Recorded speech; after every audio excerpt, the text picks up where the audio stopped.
Chris with Texas Chiro Health, back with our 12 Minutes to Health. I really like to see how much this is growing, because it is my favorite thing to do is to provide the research to all of our patients and to our communities so that you guys get a better understanding of what it takes to truly be healthy. I know I tell you guys each week, that we do this every Tuesday night in the clinics at 5:15, which is a great opportunity to come in, get your questions answered by the doctors, listen to the research, but then actually grab the research too so that you can take it home with you and learn a lot more. And I know that's growing.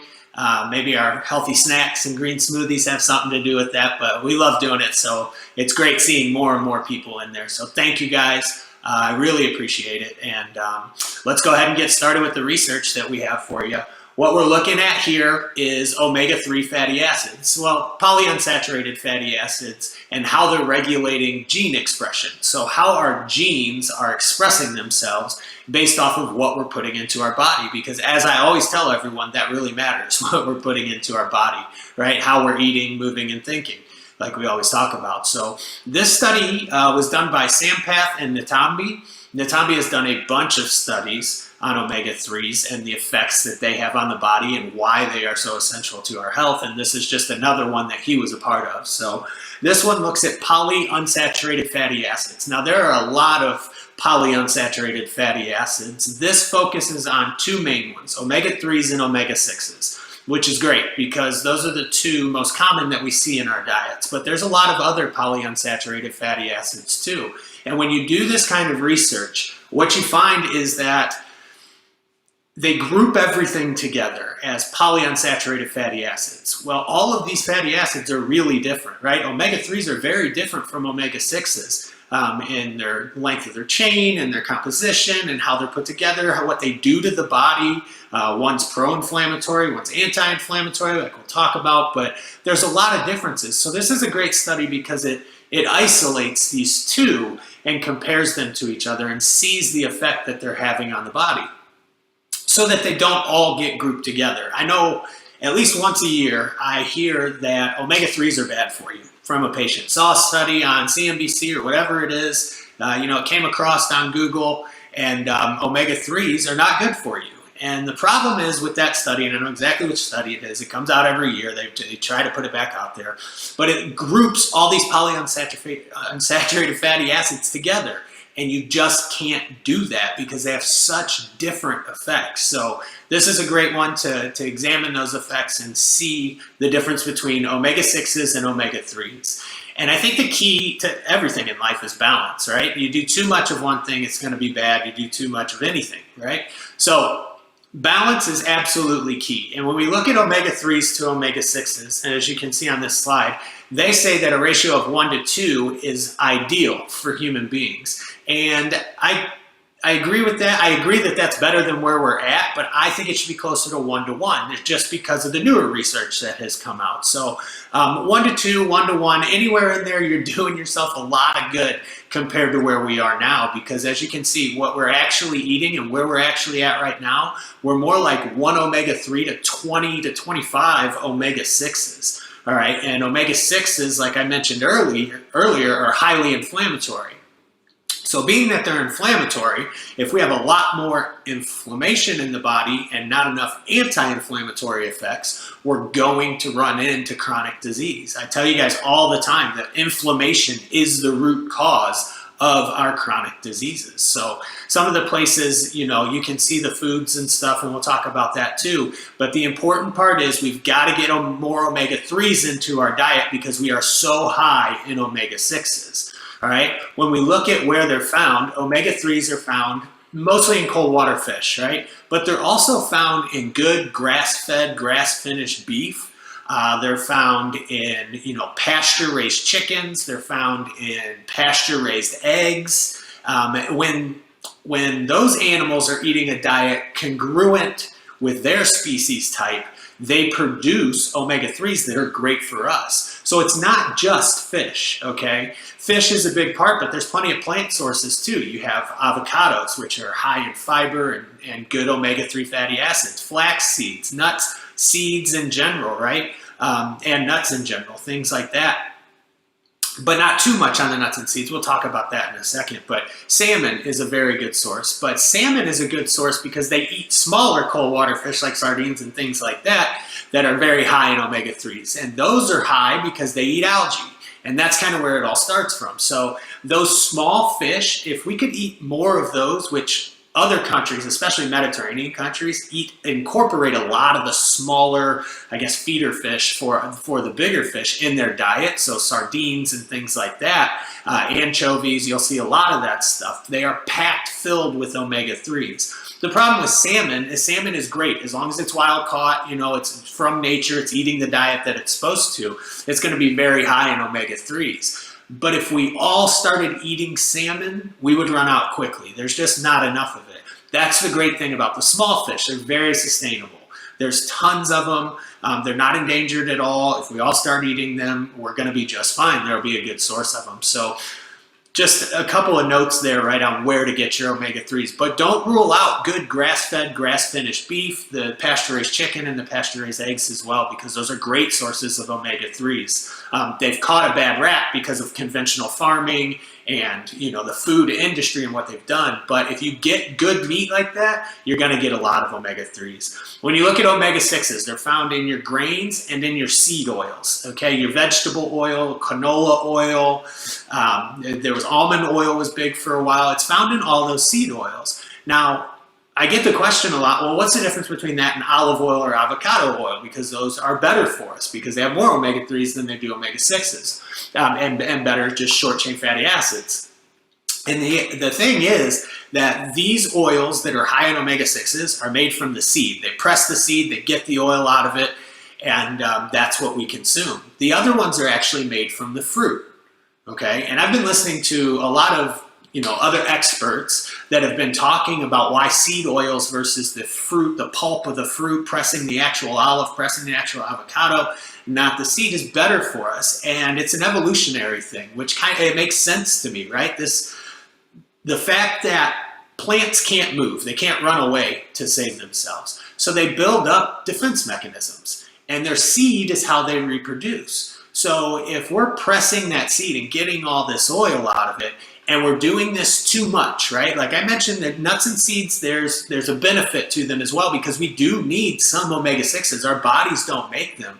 But when we put it in an oil like this, it's highly concentrated. There's a ton of omega-6s in there, right? So these seeds have developed defense mechanisms, and now we are using their defense mechanisms to cook our food and put it on our food, and it's creating a lot of havoc and a ton of omega-6s in ourselves. And as you can see, junk food, things like that, anything fried, you're going to get a lot of the omega-6s from. So you want to start to add more of the omega-3s, avocado oils, and olive oils instead of your seed oils, instead of canola and vegetable oils and things like that. And then the fish and the good beef and the good chicken and the good eggs. So just a couple places we can get it from. So when we look at the omega-3s, and this article points out, like, omega-3s, and I think this is pretty common knowledge now, it's good for your heart. It's good for your cardiovascular system. It's good in stopping cancer formations, and this has to do with the gene regulation. Because of the omega-3s regulating our genes, turning on our genes the way they're supposed to be, right? Our genes are programmed to turn on by the things that we put in our body, the exercise that we do. Everything affects our genes, and they're going to turn on. If we need to fight inflammation, we're going to turn on different genes than if we're living at a homeostasis or healthy state. Omega-3s keep us at that healthy state. So we don't fight inflammation as much, and we don't have as much cancer formation. So great in fighting against cancers, preventing cancers, really, not fighting against, but brain formation. Our omega-3s are absolutely responsible for our neocortex, the outside layer of our brain that gives us rational thought and speech. It's what makes humans humans. It's what separated us over the years, right? Is because we were able to start moving from the jungles to the plains, eating more meats, and then fire came along so we could digest those meats even easier. By breaking them down some, and we got good omega-3 fatty acids that help form our brain. So it's crucial that we keep the health of our brain up by using omega-3 fatty acids. And it's great for our gut too. It helps heal our gut, that along with the probiotic bacteria and everything that I always talk about. And the reason is because it's anti-inflammatory. right? And this gene expression has to do with the fact that we don't have to fight as much inflammation. They've actually found receptors, according to this study, that omega-3 is attached to on our genes. So the transcription of our genes is directly reliant upon the fact that we have enough omega-3s in our body. So absolutely crucial that we get enough omega-3s. Another study that I found that Natambi did with Benet said that by affecting cell membrane composition, metabolism, signal pathways, and by direct control of gene expression, sufficient omega-3 essential fatty acid levels play a key role in the prevention of human diseases such as obesity, diabetes, cancer, neurologic and brain disorders, and heart disease. Okay, these are what I call diseases by lifestyle. And when I say by lifestyle, I mean we have way too many omega-6s in our lifestyle and not enough omega-3s. So by creating more balance there, like we talked about in the beginning, we can actually fight these diseases by lifestyle.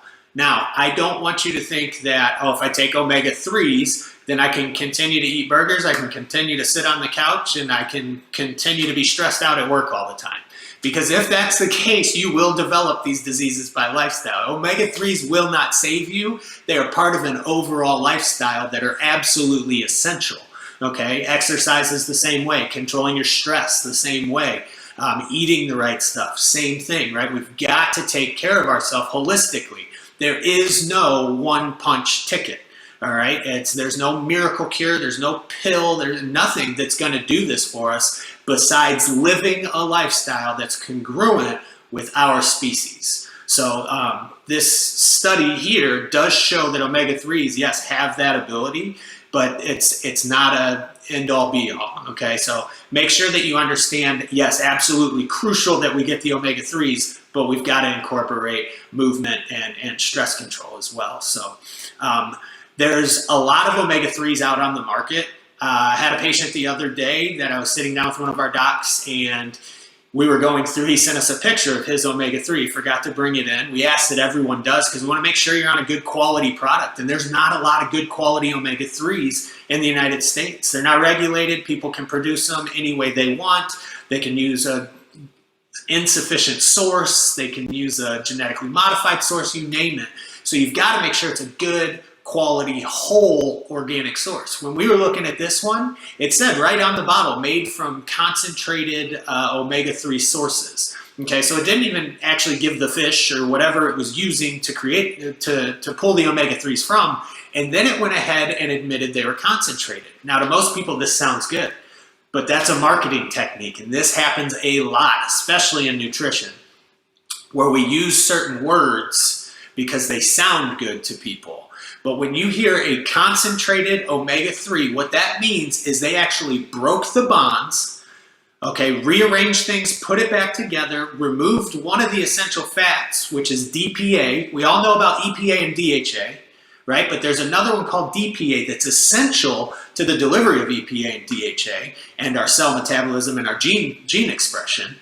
And they put it all back together, and then they have a concentrate. So they can make more of it, it's cheaper, but you are not getting a benefit from it. It's actually detrimental to you. It's creating more inflammation than it's fighting off. So you have to make sure it's a good quality omega-3 source. And that's why we use Innate Choice in our office, because it is a good quality omega-3. Okay, it's one of 2, maybe 3 that I've found in all my research. And the reason we use this one is because they include cod liver oil, and it has vitamin A and vitamin D, which I've talked to you about how essential that is time and time again. So Innate Choice, best omega-3 out on the market.